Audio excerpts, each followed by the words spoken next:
nikmat-nikmat yang diberikan oleh Allah Subhanahu wa taala kepada kita. Salawat dan salam marilah senantiasa kita sampaikan kepada Nabi Muhammad sallallahu alaihi wasallam. Allahumma salli ala Muhammad wa ala ali Muhammad. Bapak Ibu yang berbahagia,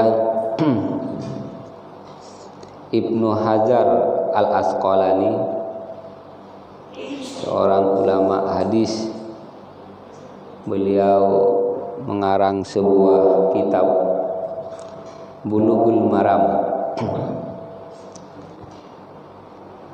Kitab hadis itu orientasinya sebenarnya adalah kitab fikih, dimulai dari Kitab Thaharah,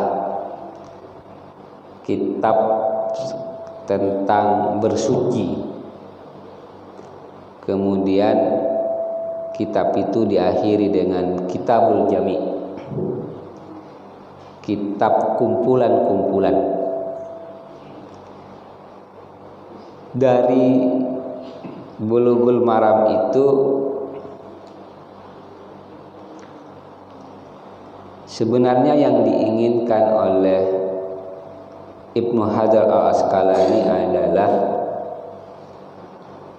pertama, seseorang kalau ingin mendalami tentang fikih, maka pertama kali dia harus memahami tentang cara bersuci. Kitabut Thaharah. Setelah selesai mempelajari fikih, di dalamnya ada kitabus shalah, ada kitabuz zakah, ada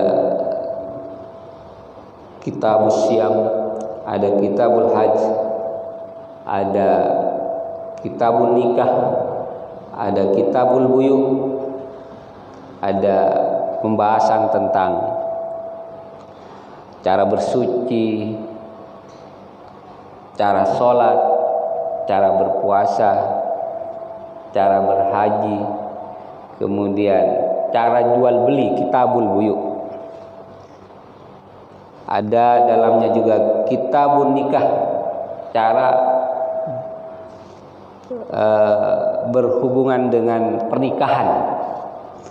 Yang terakhir dia tutup kitabnya itu dengan Kitabul Jami'. Kitabul Jami' itu berisi tentang akhlak sebenarnya, tentang bagaimana kita berhubungan dengan manusia, berhubungan dengan Allah, berhubungan dengan manusia. Apa artinya? Bahwa tidak cukup orang untuk mengetahui tentang fikih tapi tidak disempurnakan dengan kitab adab, kitab akhlak. Kalau banyak sekali buku-buku tentang akhlak, misalnya Ahmad Hasan membuat buku kesopanan tinggi, akhlak yang paling tinggi. Mengapa? Karena Rasul SAW diutus, innama bu'istu liutammima karimal akhlak. Sesungguhnya aku diutus untuk menyempurnakan akhlak. Bapak Ibu yang berbahagia, Ibnu Hajar Al-Asqalani ini sebenarnya pertama dia tergolong orang yang sulit untuk mempelajari ilmu, sulit menerima ilmu. Sampai sulitnya gurunya itu bosan. Sudah sekian kali diajar, tidak pernah masuk-masuk.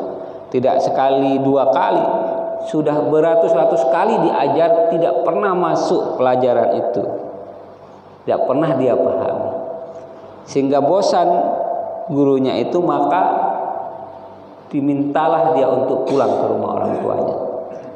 Saya sudah berusaha semaksimal mungkin sebagai seorang guru untuk mengajarkan ilmu, tapi kamu tidak menangkap.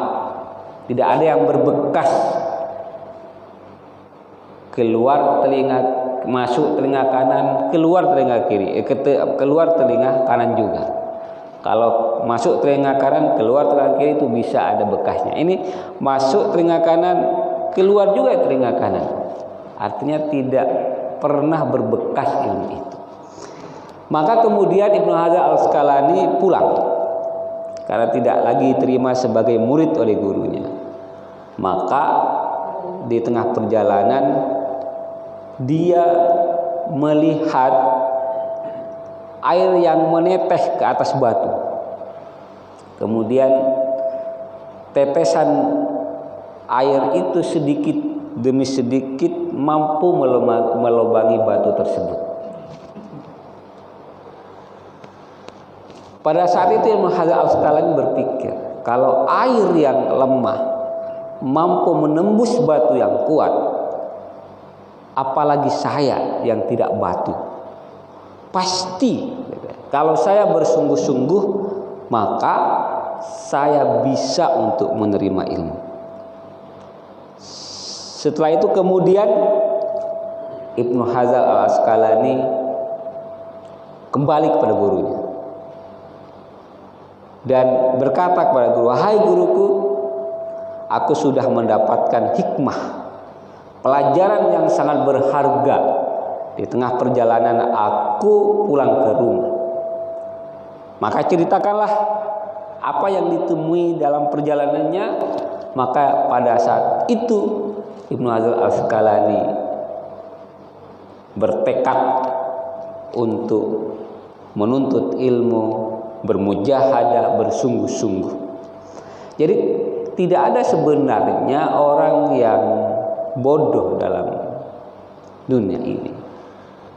Yang ada adalah mungkin dia tidak ada kesungguh-sungguhan dalam menuntut ilmu. Makanya beliau namakan Ibnu Hajar anak batu. Mengapa? Karena dia belajar hikmah itu pada sebuah batu yang tembus oleh air yang menetes terus-menerus. Sekuat apapun batu, sekeras apapun batu, kalau dia terus ditetes dan air, maka dia akan berlobang juga. Maka kitab Bulughul Maram ini yang artinya adalah cita-cita yang tersampaikan, namakan dengan Bulughul Maram. Dalam kitab Bulughul Maram itu, dalam Kitabul Jami, dia mengutip sebuah hadis, "Ittaquwa haitsuma kunta wattabi sayyi'atil hasanah tamhuha." Bertakwalah kamu di mana saja kamu berada, dan ikutilah kejelekan itu dengan kebaikan, maka dia akan bisa menghapus. Dari sekian banyak hadis yang dalam Kitabul Jami yang beliau tulis itu, maka hadis pertama dalam Kitabul Jami itu adalah bicara tentang takwa. Takwalah kamu di mana saja kamu berada.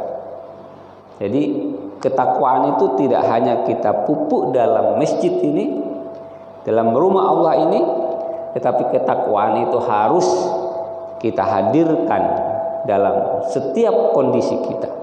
Ketika kita bekerja di kantor, ketika kita berdiskusi dengan teman-teman, ketika kita berkumpul dengan yang lain, maka hadirkanlah ketakwaan itu. Kalau kita lihat dari awal kitab-kitab Taharah, itu semuanya tentang fikih, perdebatan tentang bagaimana tata cara bersuci, dan tidak satu sebenarnya tata cara bersuci itu, banyak,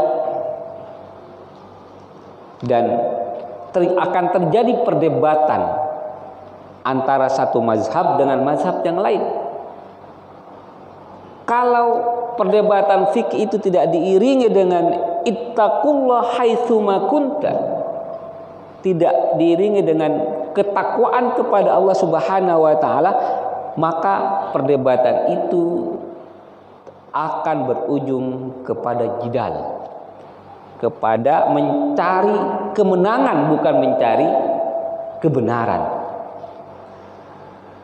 Maka disinilah pentingnya mengapa Ibnu Hajar Al-Asqalani memulai kitabul jami'nya itu dengan ittaqullah haitsuma kunta. Bertakwalah kamu kepada Allah di mana saja kamu berada. Ketika dalam majelis ilmu, bertakwalah karena mungkin akan ada bisikan dari setan agar kita merasa benar, agar kita merasa bahwa apa yang pendapat kita inilah yang paling benar. Padahal Imam mengatakan bahwa pendapat sayalah yang salah dan pendapat kamulah yang benar. Mengapa Imam mengatakan seperti itu? Karena dia takut sombong terhadap apa yang dia kemukakan, yang dia katakan, yang dia sampaikan. Jadi ketakwaan itu tidak hanya berorientasi bagaimana kita menjaga diri kita, wiqayah diri kita, tapi bagaimana juga ketakwaan itu menjadi pakaian dalam setiap kehidupan kita. Nah, mungkin definisi takwa itu sudah banyak dijelaskan. Setelah bertakwa, kalau ada kesalahan-kesalahan, karena manusia al-insan mukhallil khata' wan nisyan. Manusia itu adalah kumpulan dari melakukan dosa dan lupa. Pasti manusia itu pernah melakukan kesalahan. Maka setiap kesalahan-kesalahan itu mari kita ikuti dengan kebaikan-kebaikan, dengan amal soleh, sehingga kemudian kesalahan-kesalahan kita tidak begitu lama, tetapi setelah kita melakukan kebaikan, secara otomatis kesalahan itu tamhuha, akan dihapus oleh Allah Subhanahu wa ta'ala. Maka kebaikan-kebaikan yang kita lakukan, sholat, berpuasa, berinfak, semuanya itu adalah untuk menghapus dosa-dosa kita. Makanya Allah Subhanahu wa ta'ala dalam setiap waktu memberikan kesempatan kita untuk melakukan kebaikan-kebaikan. Dalam sholat misalnya, baik sholat fardu maupun sholat sunnah, Allah Subhanahu wa ta'ala menyediakan rentang waktu yang tidak terlalu panjang agar dosa-dosa kita antara satu sholat dengan sholat yang lainnya itu bisa terhapus. Sholat subuh misalnya, sholat subuh dengan sholat zuhur itu waktunya panjang. Maka Allah Subhanahu wa ta'ala dan Rasulullah SAW sediakan sholat duha. Mengapa? Agar antara sholat subuh dengan sholat duha itu bisa menghapus dosa kita. Apa kejahatan, kejelekan, kesalahan yang kita lakukan setelah sholat subuh, ketika kita sholat duha dihapus oleh Allah Subhanahu wa ta'ala. Demikian juga setelah sholat duha ke sholat zuhur, ada kesalahan-kesalahan kita, baik perkataan kita yang tidak terkontrol atau mata kita yang melihat kejelekan, setelah sholat zuhur dihapus oleh Allah Subhanahu wa ta'ala.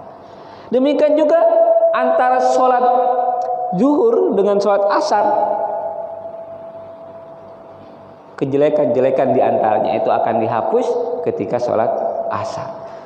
Kejelekan-kejelekan setelah sholat asar akan dihapus dengan sholat maghrib. Maghrib dengan subuh itu panjang waktunya. Maka Allah Rasulnya menyediakan waktu sholat tahajud,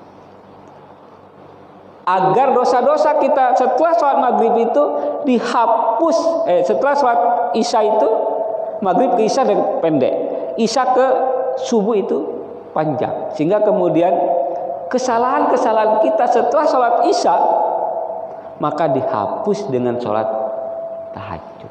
Begitu cintanya Allah kepada kita sehingga kemudian kita tidak diberikan kesempatan untuk berlama-lama melakukan dosa, berlama-lama untuk mengendapkan dosa dalam diri kita, karena kebaikan yang kita lakukan itu akan menghapus dosa-dosa sebelumnya.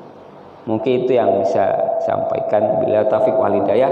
Assalamualaikum warahmatullahi wabarakatuh. Ya Nabi salam alaika, ya Rasul salam alaika, ya Habib salam alaika, salawatullah alaika.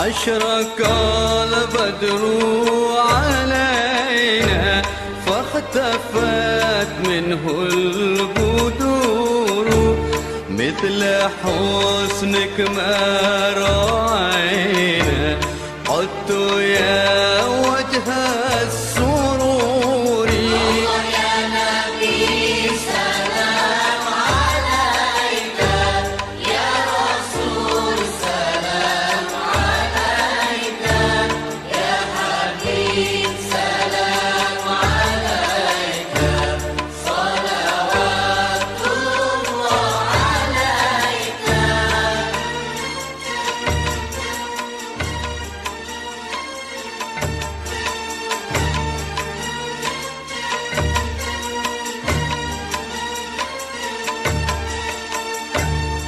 أنت شمس أنت بدر أنت نور فوق نوري أنت إكسر وغالي أنت مصباح الصدور